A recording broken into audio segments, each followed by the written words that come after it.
Friends, మీకు ఈ video నచ్చితే లైక్ చేయండి, సబ్స్క్రైబ్ చేయండి.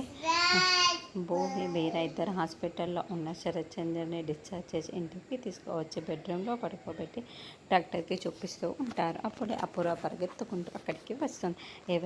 ఎవరైనా బావని డిశ్చార్జ్ చేసి ఇలా ఇంటికి తీసుకువచ్చారు అని అపూర్వ అరుస్తూ ఉంటుంది. ఎందుకు పిన్ని అలా అరుస్తున్నావు? నాన్నని డిశ్చార్జ్ చేసి తీసుకువచ్చింది ఇంటికి నేనే పిన్ని అని భూమి చెప్తూ ఉంటుంది. వెంటనే అపూర్వ భూమి చెంప పగలగొడుతూ ఉంటుంది.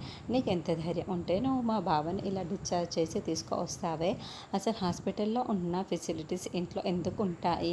అసలు ఎవరిని అడిగి నువ్వు మా బావని డిశ్చార్జ్ చేసి ఇలా ఇంటికి తీసుకువచ్చావు? అసలు నువ్వు ఇంటి వారసురాలివి అని కదా అని చెప్పి నీకు ఇష్టం వచ్చినట్లు చేస్తూ ఉంటాను. అందరు నా మాటే వినాలి అంటే నేను చూస్తూ ఊరుకుంటాననుకున్నావా? నేను వినను. ఏంటే నువ్వు పెత్తనం చెలాయించడానికి వచ్చావా? ఇంత ధైర్యం ఉంటే నువ్వు ఇలా చేస్తావే? నా విషయంలో ఎవరు కూడా నా మాటని కాదనకూడదు. అయినా కోమాలో ఉన్న మా బావ మేల్కొని నేను ఈ ఇంటి వారసురాలుగా ఒప్పుకునేంత వరకు నేను అస్సలు ఒప్పుకోనే. కాదు కూడదు అంటే ఎవరైనా కూడా నీతో పాటు ఈ ఇంట్లో నుండి బయటికి వెళ్ళిపోవచ్చు అని అపూర్వ కేపీ వైపు చూస్తూ చెప్తూ ఉంటుంది. మా బావ కోమాలో నుండి మేల్కోవాలి, నువ్వు ఇంటి వారసురాలిని, మా శోభచంద్ర అక్క కూతురువి అని నమ్మాలి.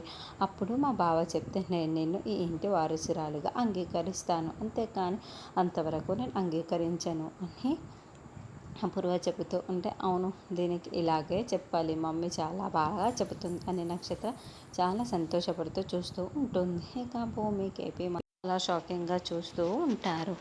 ఇంట్లో ఉండనిస్తుందా లేకుంటే భూమిని ఇక్కడ నుండి వెళ్ళిపోతుందా అంటే నెక్స్ట్